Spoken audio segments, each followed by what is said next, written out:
How does financial self-care help protect our peace of mind and also reduce our stress around money, especially for those of us in our 50s, 60s, 70s, 80s, and 90s?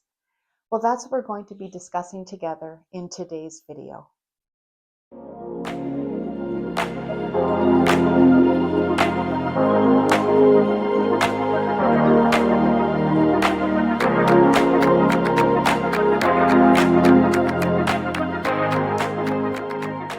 Financial self-care is about managing our money in ways that help us feel secure, informed, and in control. Hi, I'm Patricia, and welcome to A Balanced Life.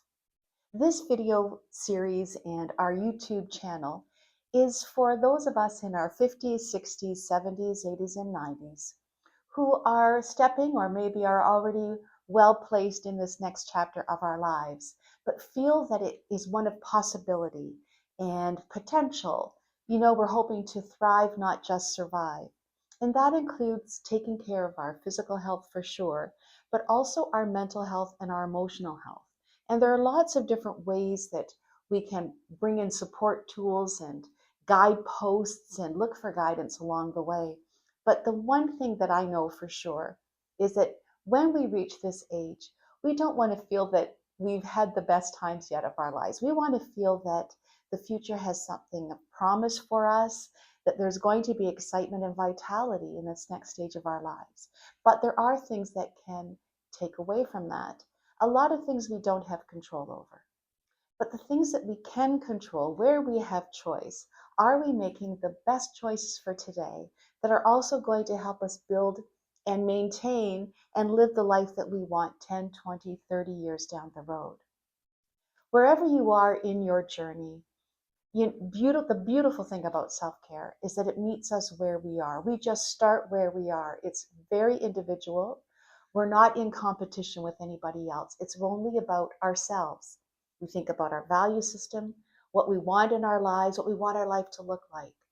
And as I said, there are a lot of things that are out of our control. We might be having some health issues. There might be some external forces that are putting pressure on us in some way that we have to attend to that.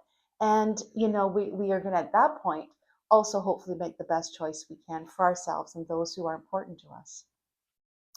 But the one area that is very sensitive around our mental, emotional, and often physical self-care is financial self-care. And so that's what we're going to be talking about today. How can we set up a life for ourselves that supports the life that we want, lets us do what we want to do and feel secure in our life? Maybe it's about helping others as well, but one that we feel we have choice over and we aren't pressured around. The banking system is changing a lot. There are a lot of investment challenges out there, and the economy is always up and down. It's a bit of a roller coaster ride. And again, wherever you are in your financial journey, maybe you are already retired, maybe you are semi-retired and still working, or maybe you are still working and are looking ahead to what those retirement years will be. But financial self-care is key, and that's what we're going to talk about today. So, financial self-care is about peace of mind. It's about being in control. It's about feeling that the money that you've saved and put away, or the pensions that you have coming in, the assets that maybe you have around you, or even if you're only on Social Security and hoping to just get by with that, it's important that we protect that and that we feel that we have a good and full understanding of where our money is and what it can do for us. And there are a lot of financial experts out there who are far more versed than I am on this. And so this is not financial advice. And I encourage you to seek out a licensed professional who you can trust to help you with those deeper conversations and plans that you need to make, those strategies that you need to have in place to protect your dollars that are in the bank or wherever they are. I'm talking, though, about, from a self-care perspective, how we can mentally and emotionally protect ourselves and feel in control. We want the choices that we make around our money to be informed, and we want them to be from a place of security for ourselves first. And we want to be proactive so that we're not reactive. Things are going to happen. We're going to need to spend money. That is just life. That is how it is. And if you've made it this far, then like me, you've already experienced your ups and downs financially or otherwise. There may be some health concerns that are going to be on the horizon. There's so many unknowns. So this is why it's important to be looking after our finances. So how can we do that with self-care? Well, the first thing I think that we need to do is to have some self-compassion for ourselves. And we're going to be talking about two specific self-care areas that I think are going to be very helpful in helping you feel in control and having some peace of mind around your dollars. So the first one is self-compassion. Do you blame yourself? Are you shaming yourself? Do you feel guilty about your past choices around money? Or maybe you're having some shame and guilt around people who are requesting money from you. This can be a tricky time in our lives. Maybe our children have launched, maybe they've needed to come back. It's a scary world out there if you're young and trying to build a life for yourself. It's not the same as we had it. And I know that we said that about our parents' generation. They didn't get it. It's not the same. Well, I think it's true now too. It is not the same. It's really difficult out there to be a young person trying to build a life. But maybe they've also experienced some unexpected loss and they need your assistance. So maybe they've moved home. Maybe you're in a caregiving position. Now, maybe that's with somebody outside of your home and you're feeling responsible for older parents. And that can be a challenge. And some of us are in both of those places. It's really difficult then to not be pressured or feel an emotional need to be giving more than you can. And so you need to have some self-compassion. And self-compassion isn't just about making sure you're saying nice things to yourself. That is important. How you treat yourself is important. But one of the questions I think, and the fundamental question that helps with self-compassion around your money is, will this decision I am making right now positively affect me now and in the future? So, am I going to be spending money or giving money away in a way that is a detriment to how I can live my life now? Can I meet my bills?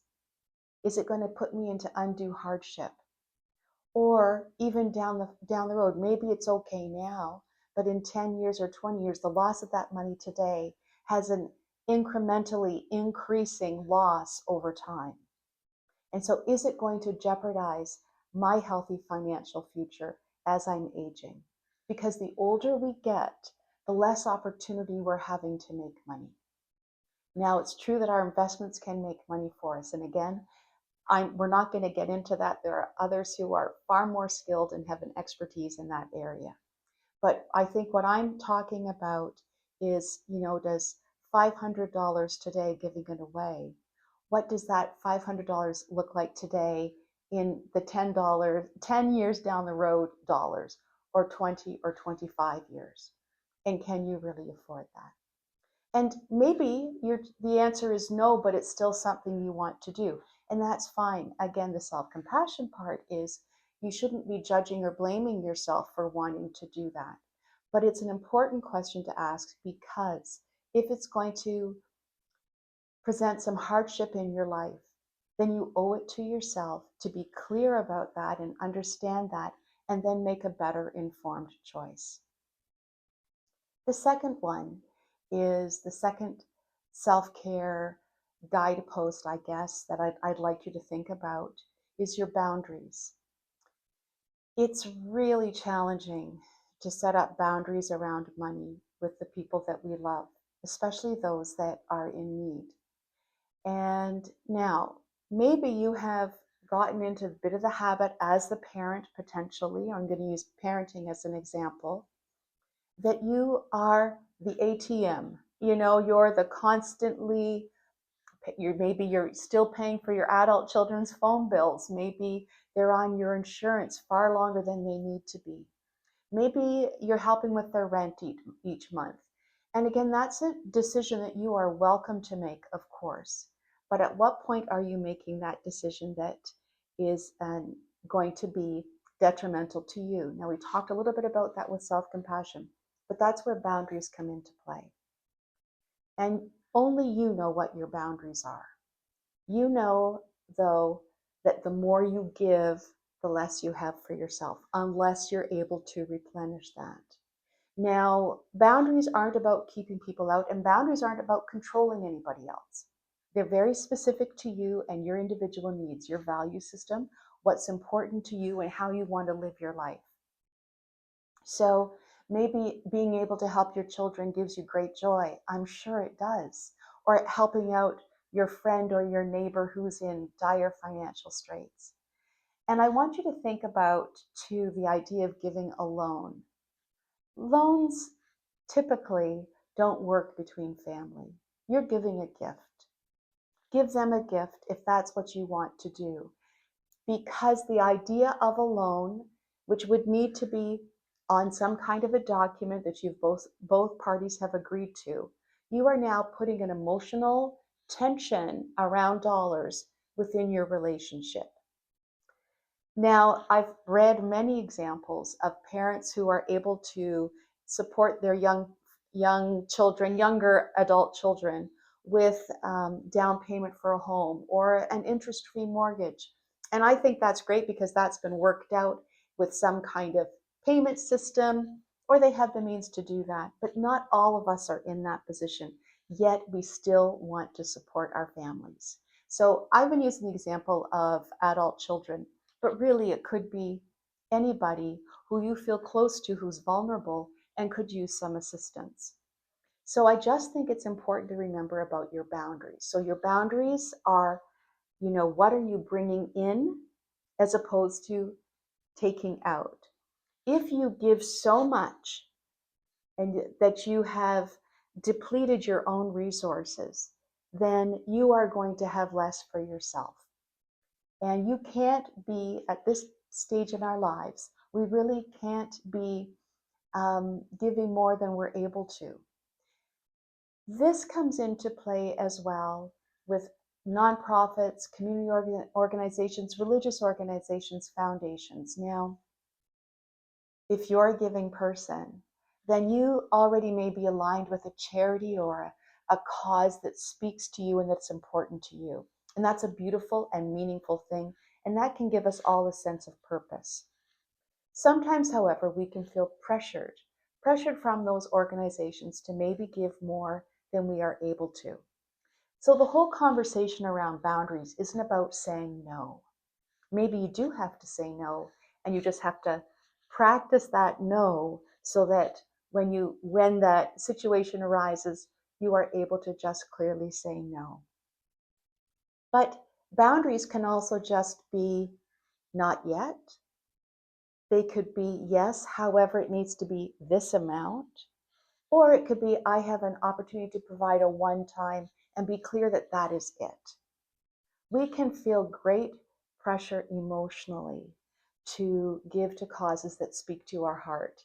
And I think that's a beautiful thing. And I think we should be giving and to the charities or the people in our community who are doing the work that we feel is important. But there is a line where you can feel pressure to give more than you have. And it's important, again, to ask that question. Will giving this money today have a detrimental effect on me now or in my future? And you have to be honest with yourself about that. So this stage of life isn't about necessarily making more money, but it's having a healthier relationship with the money that we do have and maybe having a clearer idea about how you want to allocate your dollars. Again, this isn't about not being generous and not giving where you feel you want to and it's comfortable for you, or how you can help your family members or friends who maybe are in a challenging time. If you're in the position that you can, that's beautiful. But it has to be with some guideposts and guidelines if you want to ensure that your life in the future is also healthy. I think when it comes to family members, our family members want us to have a healthy future. They don't want us to have to go to them for money, right? So, we have to, again, be mindful of that. If giving your money brings you great joy, then just do it with some parameters that also support you today and in your future. At this point, our lives should be about stability, dignity, and autonomy. And we don't want to have to rely on others if there are ways that we can be looking after ourselves now. So I am very curious to know about your thoughts around financial self-care. Do you have some self-compassion around yourself with the choices you've made in the past and where you are now and where you hope to be in the future? And have you had an example or an experience in your life where you've had to set up a boundary? Maybe you have another tool or practice that you use around financial self-care that you could share with us. Please like and subscribe and put those comments in the chat below, because I'm really hoping we're going to have a conversation here within our community around all the ways that we can be practicing self-care as we're aging into our 50s, 60s, 70s, 80s, and 90s. Thank you so much for listening, and I look forward to your feedback. And if you haven't yet today, do something kind for yourself.